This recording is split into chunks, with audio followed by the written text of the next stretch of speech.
So welcome again. We are glad to be back with you for a Buddhist service today. Today is Wednesday, June the 9th of 2021. It is a lovely, bright, sunny day. We need rain, but otherwise it's beautiful. Hopefully you are getting lots of sunshine and the flowers in the yard or in the outside of the buildings are growing and giving some beauty.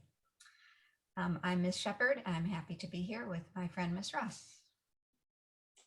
Yeah, thanks, Ms. Shepherd, and I'm happy to be here too. Just grateful to be able to spend this time together with my friend Ms. Shepherd, and also, we're both thinking of you and hoping that something we share here will make you feel connected to your practice and also benefit you in some way. So just thank you for your practice, and we'll send you back to Ms. Shepherd for the chant. Okay, so the plan for today is similar to, well, it's slightly different than some weeks. So I will go and light the candles on the shrine, and we'll then do the chant we always do. And we'll have a slightly shorter first sit today, just about 5 minutes, a grounding sit. And then Miss Ross has some instructions, some suggestions, and topics she wants to talk about. We'll talk together around what she's suggesting, and then we'll have a slightly longer sit at the end where you can apply some of the things that she's suggesting. So we will begin.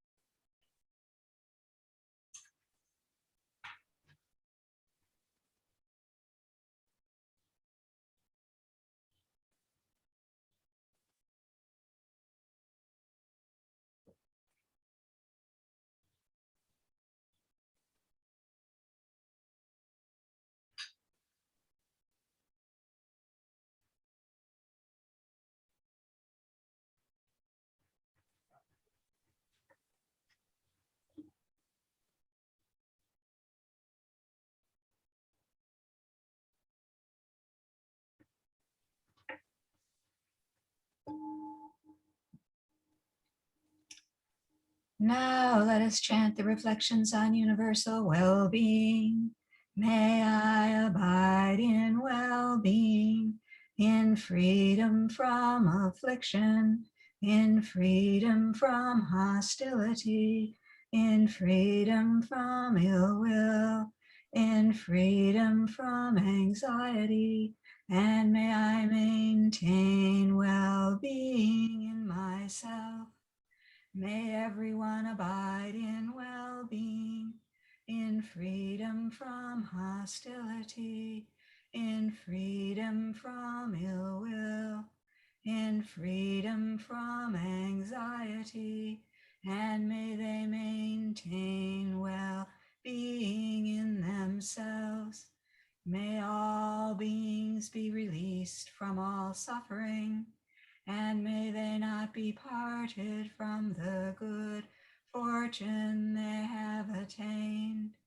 When they act upon intention, all beings are the owners of their action and inherit its results. Their future is born from such action, companion to such action, and its results will be their home. All actions with intention, be they skillful or harmful, of such acts they will be the heirs.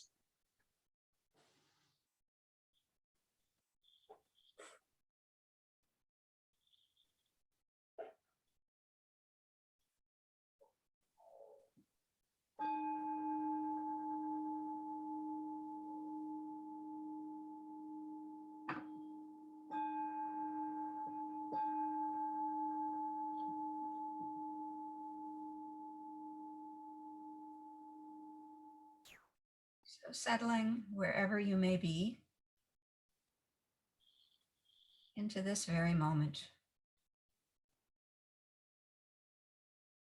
Noticing anything that's hanging on from earlier this morning. Noticing any tendencies to lean into what might happen later today or next week. Letting that go as much as you can. And coming into this moment, this body, right now.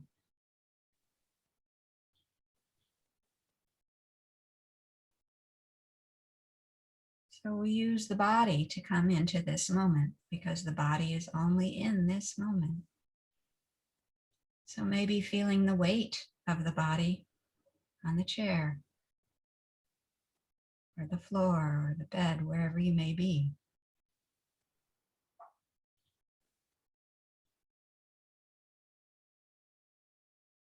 Noticing what other sensations may exist right now in the body.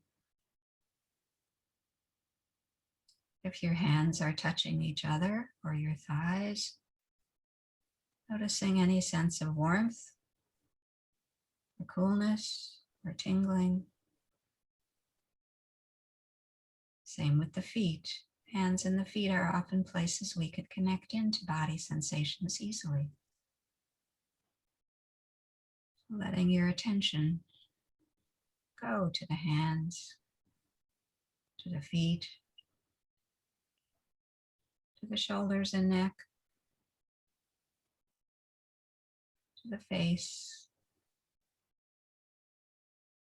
and letting all of those areas relax. Noticing any tension, letting it fade, drop away. Not needed right now, right here. And as you settle into the body,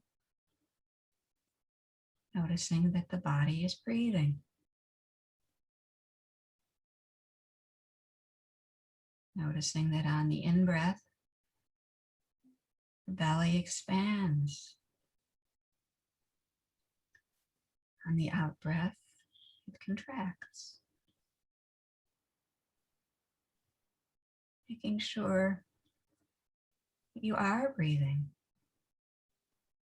You're not holding your breath, letting the body breathe fully. For several breaths, really allowing the exhale to be long and complete.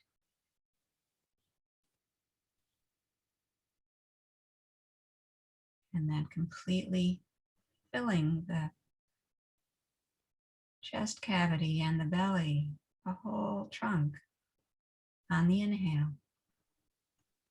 In other words, taking a big inhale and then a long, slow exhale. Repeating that 2 or 3 times.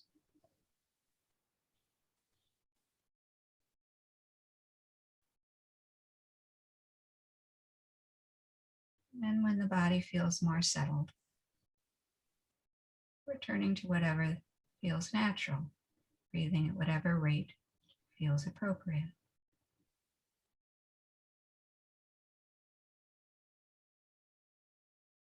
Resting the attention on the breath.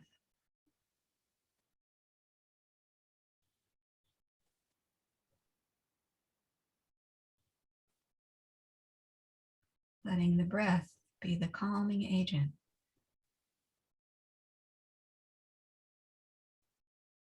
Breath of life.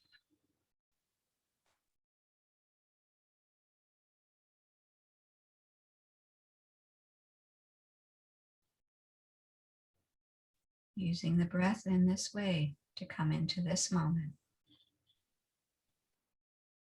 Right now.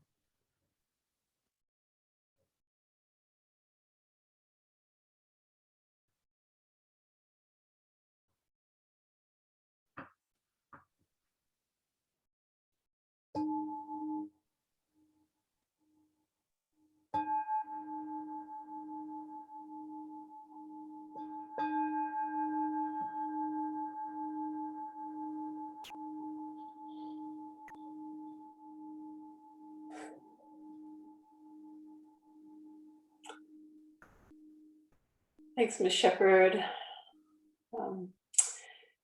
So you might want to just take a moment and just reflect on how you feel right now. How is the body and the mind, maybe compared to how it was just before that sit, not judging it in any way, but just noticing, whatever you might have observed during that, and then letting it go. And then coming back to awareness. And the shepherd and I here with you. What I wanted to talk about today was a practice that I work with quite a bit, because I think it helps me in my practice to be able to, especially if I'm distracted, to pay more attention to what's actually going on. Like, it gives the mind something to do. It's also sort of calming, but it also helps me understand better how my mind works. So it's why I do it fairly often, because it has those multiple benefits to it. And the practice is one of the mindfulness techniques, and that's in the Buddha's Satipatthana Sutta. It's mindfulness of feeling. And the word in the Pali language is vedana, vedana. And feeling in this case doesn't mean emotion.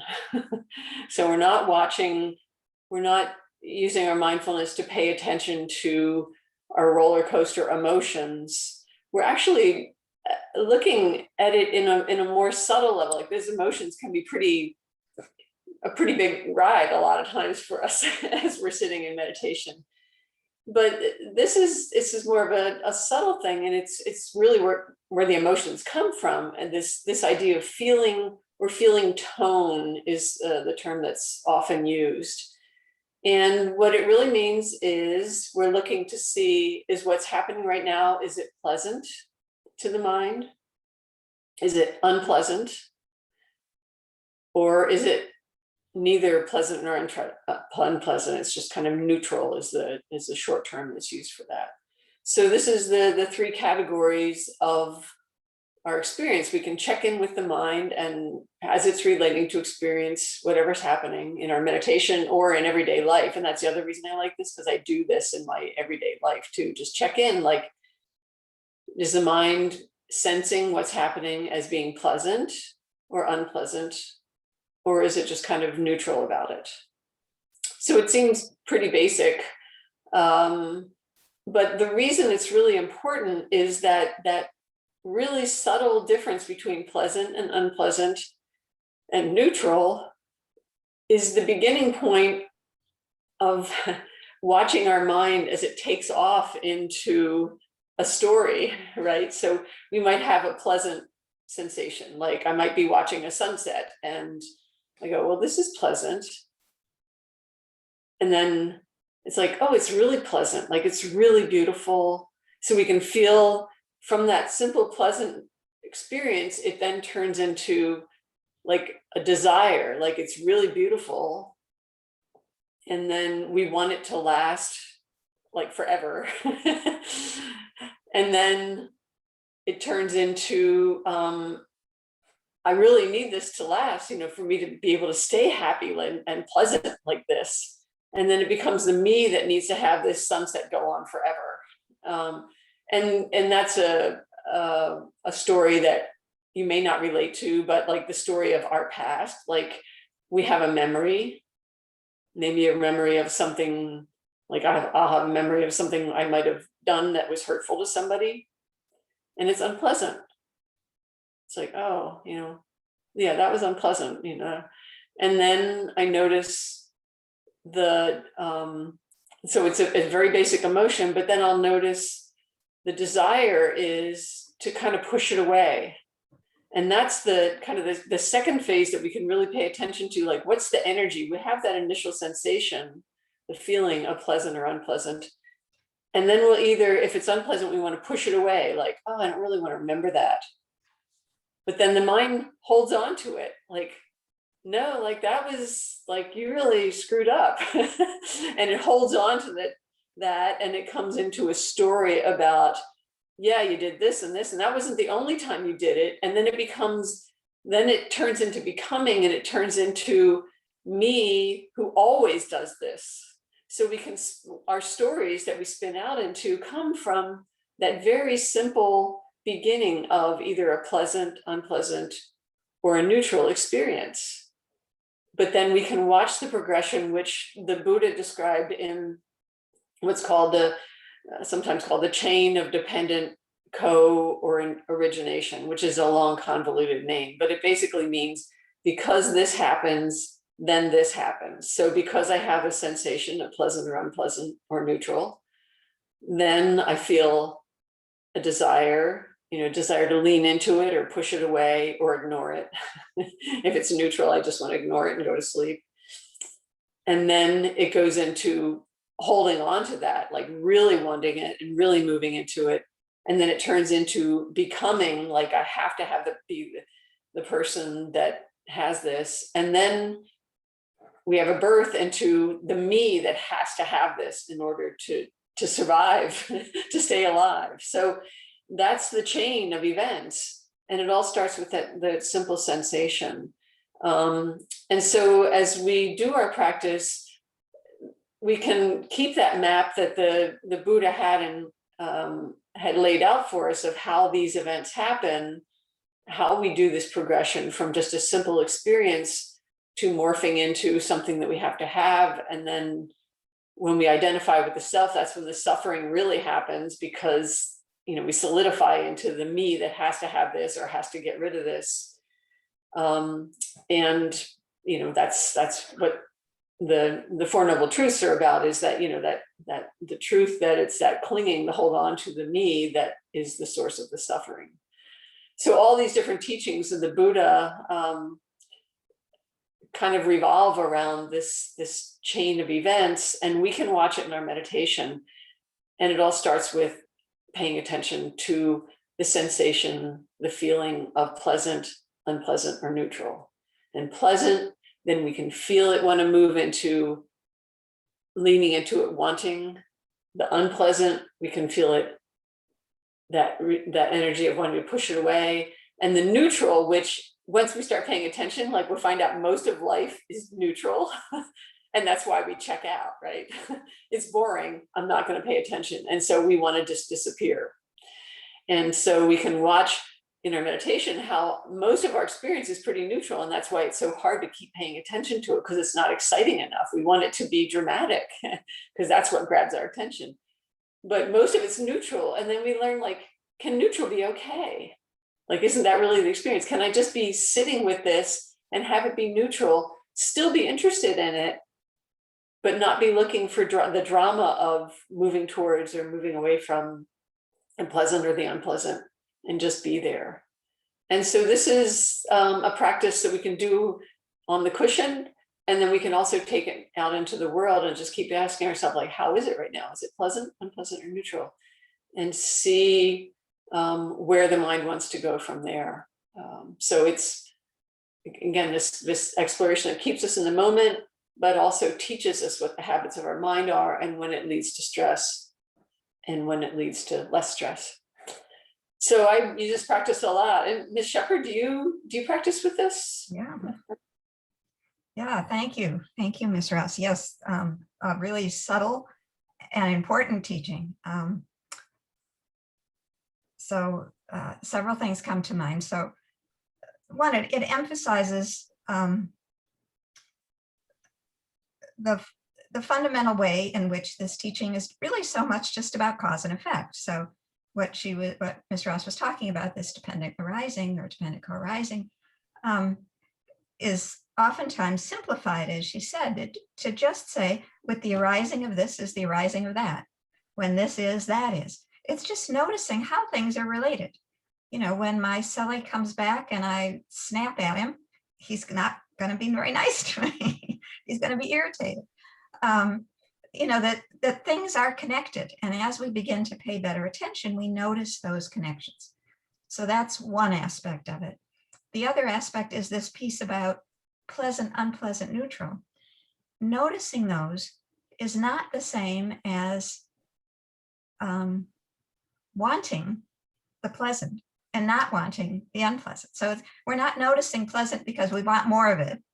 And we're not noticing unpleasant in order to get rid of it. We're just noticing that's what's here, but we're giving some space between the recognition, oh, well, this isn't pleasant, and our immediate sense of, I therefore need to do something, that I need to change this situation, or that I need to, that it's wrong somehow. I was on a retreat, online retreat recently, and the teacher Ajahn Amaro reminded us that not everything that is useful is pleasant. Right? What an important reminder, right? We often think if it's unpleasant, oh, well, then it must be wrong.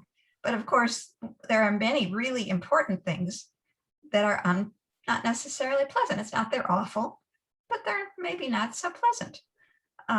You know, I don't love brushing my teeth, but it's useful. It's not the most pleasant thing, but it's learning, working with this pleasant, unpleasant, net neutral is coming to recognize that these are just responses to what occurs in the world. And they don't have any meaning in and of themselves. The fact that it's pleasant or unpleasant doesn't mean it's good or bad, doesn't mean I should do this or not do that. It just means, oh, that's what's here. I'm noticing it. It's like saying, oh, it's sunny today. That's all. I don't have to do anything about it being sunny. It doesn't mean you don't even know whether that means I like it or I don't like it, right? It's just a recognition that's what's here. And so this working with pleasant, unpleasant, neutral is that same way. It's working with, oh, that's what's here. And the reason that's important, just as Ms. Ross said, is that if we don't give it that plain recognition, then immediately we go from this is unpleasant to I don't want it, what should I do to get rid of it? Or this is pleasant, oh, let me grab onto it. Or this is neutral, what should I do now to get more pleasant because it's much more interesting. So it puts this break between recognizing what's here, this is pleasant, unpleasant, neutral, and feeling we need to do anything about it, feeling we need to react to it, feeling we are in charge. There's a me that has to respond, because there isn't, and we don't. All we need to do is know, oh, the sun is out. That says nothing about whether I want it or don't want it.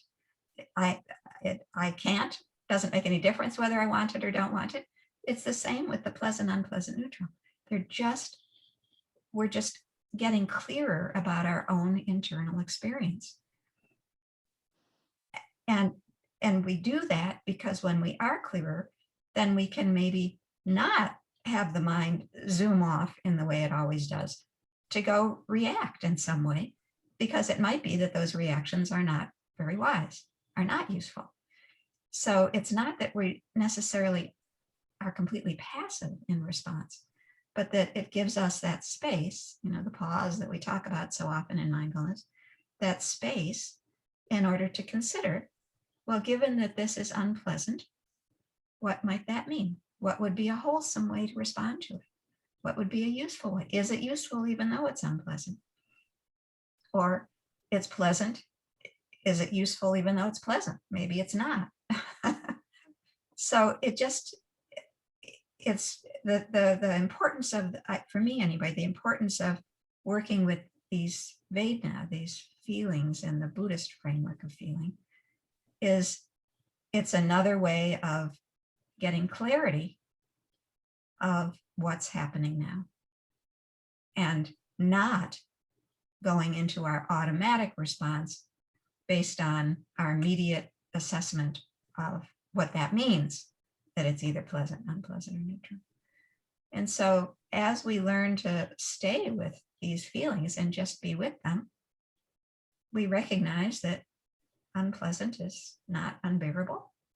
We can just sit with it. It's just unpleasant.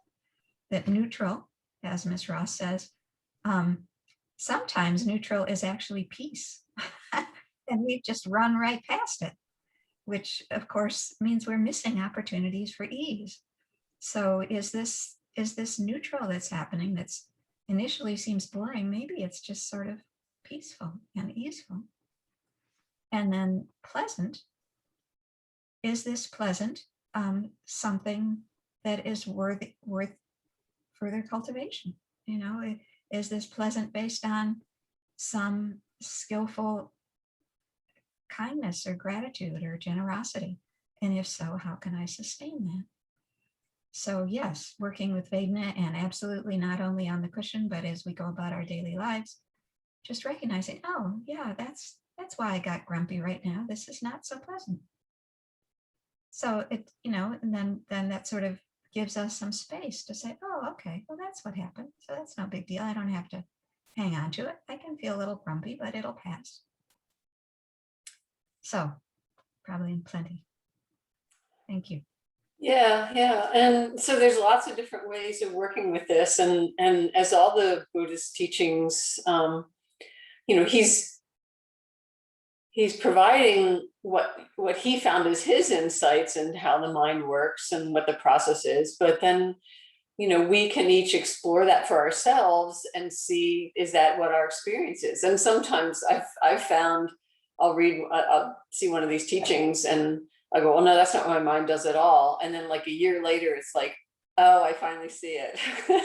Like, yeah, he was right. He was right again, So I guess what I'd like to do in the next meditation is just provide an opportunity, a possible process for working with noticing pleasant, unpleasant, neutral feeling, and observing how the mind responds to it, how we might be able to use it. And then, you can just notice what your response is to that.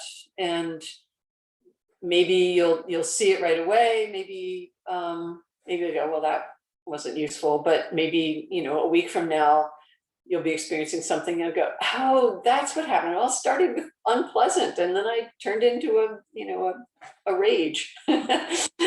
So, and that's what happens with me, like in the afterthought, you can kind of trace it back and it's like, it all started because I stubbed my toe and it was unpleasant. So let's practice a little bit and see what your experience is. So letting go of all the words, the talking, the concepts, and just returning to your sense of just being present, this mind, this body, right there, your direct experience. And I'll ring the bell to transition us.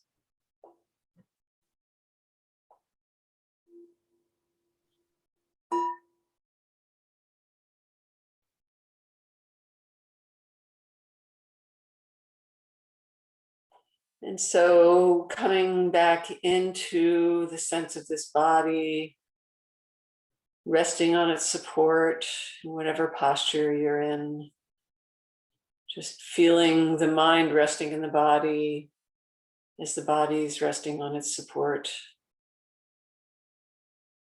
And just noticing how it is right now. This mind, this body. Not judging, but just noticing the overall energy. Is there restlessness, or is there going to sleep now that it's gotten quieter again? How is it right now? Not judging, just noticing it's like this. And then setting an intention in this meditation period to pay attention to what's happening right here, right now, in each moment that you're aware, and not in a neurotic way, but just occasionally checking in, noticing pleasant, unpleasant, or neutral sensation in the body, in the mind, whatever comes up in our experience in this sitting. So having set that intention to pay attention, we will just direct the mind to pay attention to the rising and passing away of sensations in the body. Maybe thoughts will come up in the mind, but just watching them come and go. So maybe a sound, a throbbing in the body, the breath, another sound, a thought. Just watch the coming and going the sensations, sights, sounds, thoughts, pulsing, breathing, heartbeat, pressure, sounds, thoughts, coming and going.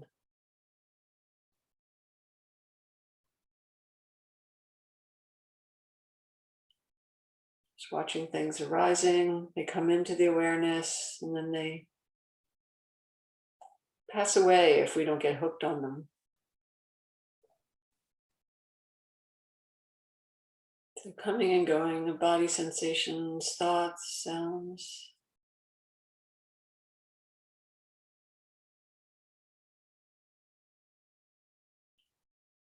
And then we can watch our experience maybe with a little more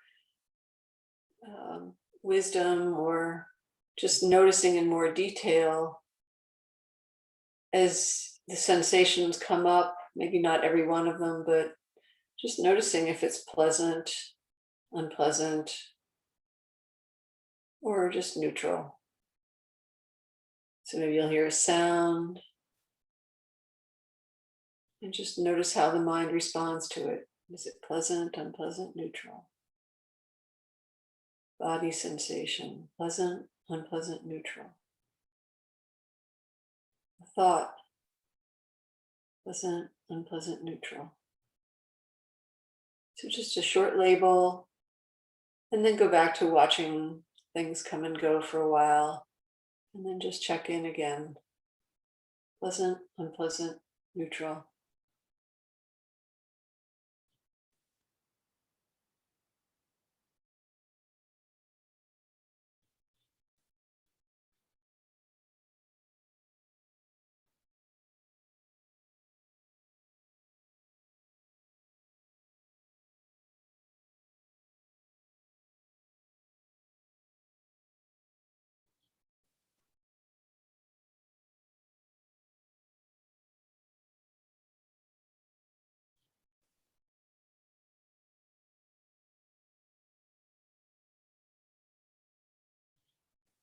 And we can notice if the mind is still just watching things coming and going, noticing if they're pleasant or unpleasant, neutral, or if it's gotten lost in thought or daydreaming. So where is the mind? If it's gotten caught, what is it that it's caught on, and where did that originate from? Maybe you're lost in a memory. You can trace it back to just a short thought that evolved into a whole story. Or if it's a body sensation, maybe there was just a momentary sensation of unpleasant, and it turned into pain, turned into, I need to get rid of this pain. So we just notice if this happens, and then reset the intention to just come back to watching experience coming and going. Pleasant, unpleasant, neutral.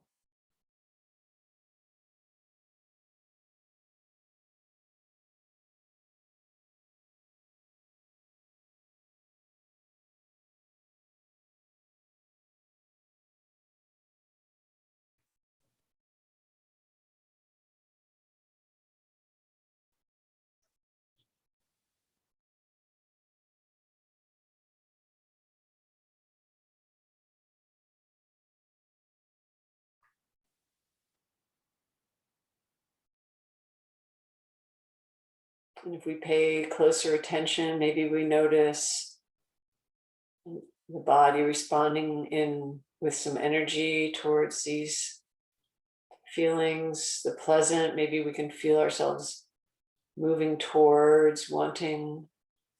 If it's unpleasant, we can kind of feel the energy wanting to push it away. And maybe if it's neutral, we can notice we sort of space out and lose energy.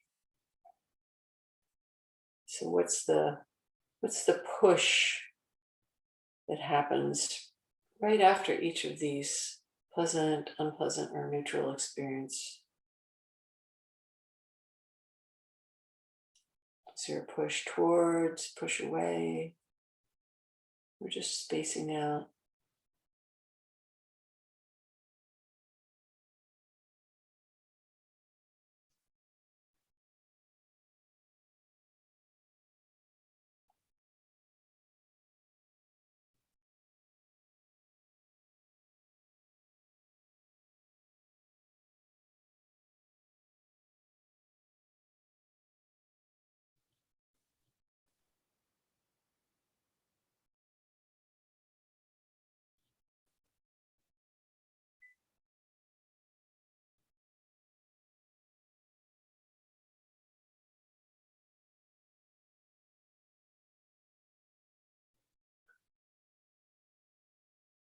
Noticing pleasant, unpleasant, neutral experience. Noticing the mind and body's response to each sensation, pleasant, moving towards, unpleasant, moving away from. What's your experience?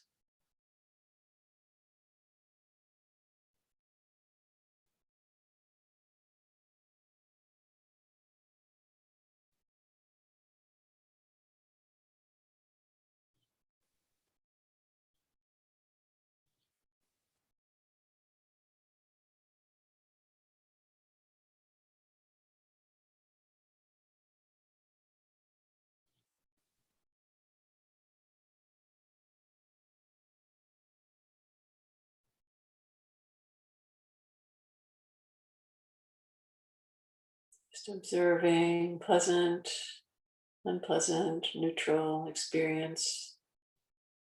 The mind and body's response to each of those experiences.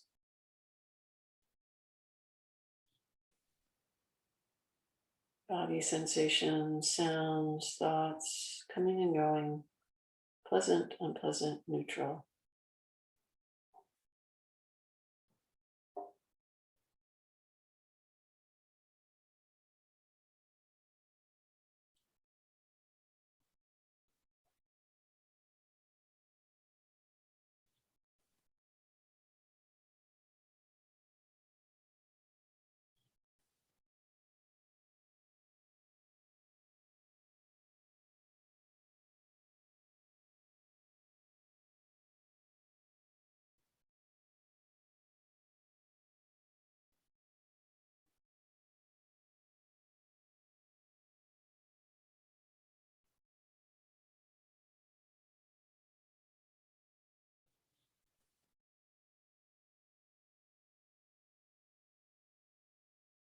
We can notice if we've gotten caught up in the story of some experience. Just notice how that feels in the body and the mind. If it's stressful or not stressful. Just letting it go. Or if we're still just watching things come and go and labeling, we can just notice how the mind and body respond to that. Curiosity, awareness, no stress. Just watching experience come and go. Pleasant, unpleasant, neutral. Nothing to do, nothing to be. The mind watching experience come and go. Pleasant, unpleasant, neutral. It's like this.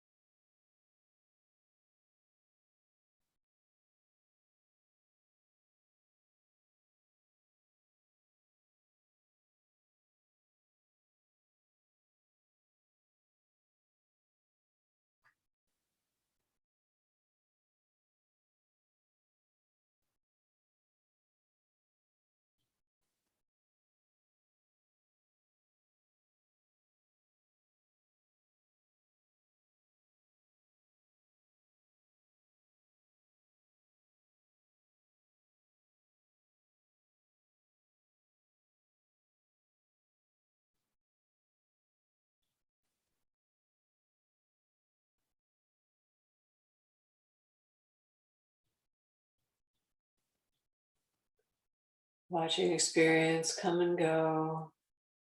Pleasant, unpleasant, neutral. The mind and body just watch with curiosity, non-reactivity.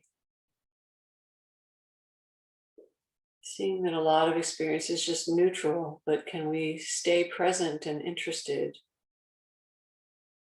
And notice the calm, that we can just rest in this knowing. It's like this. Experience coming and going. Some's pleasant, some's unpleasant. A lot of it's neutral. Interesting, but nothing to do, nothing to be.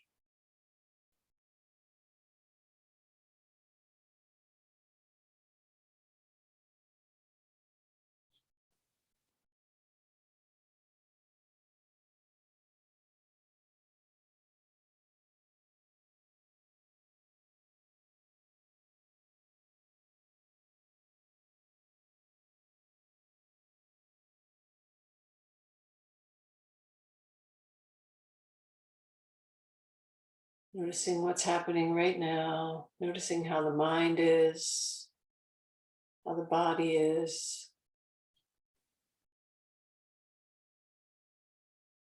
Reflecting on our experience in this sit, what we might have learned about the habits of our mind.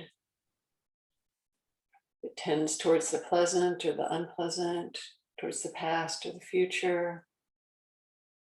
What was stressful? What did we notice?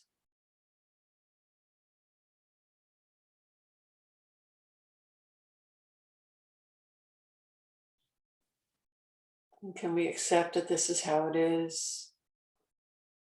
But learn from this experience, learn to practice just paying attention to what's happening with non-reactivity so that we can better understand ourselves, our minds, our bodies. This is our practice in meditation and in life.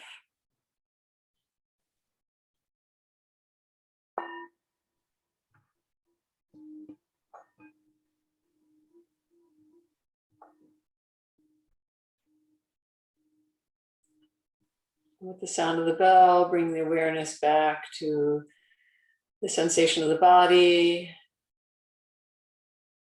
being present in your surroundings, and back to Miss Shepherd and I here with you. And just noticing whatever your experience was during that sit, what might have been helpful. And then letting that go. Thank you, Ms. Ross. Thank you so much. Okay, well, let's end with our dedication, recognizing all of the good practice that you've all done by being here today.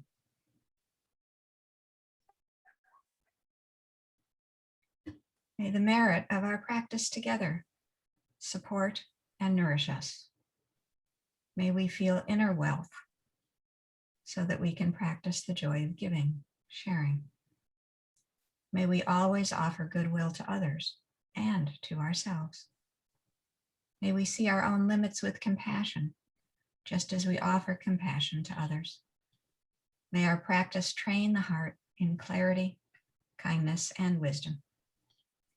May all beings, not one single one left out, be well, be safe, and be free from suffering.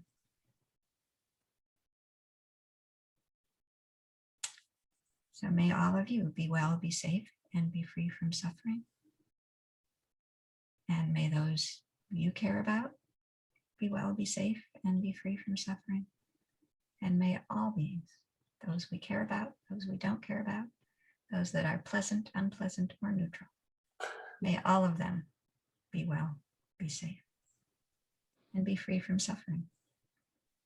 Because the more everyone is like that, the better off we all are. So good luck with your practice. Best wishes for the next several weeks. We will see you in a bit. Take care. Take care.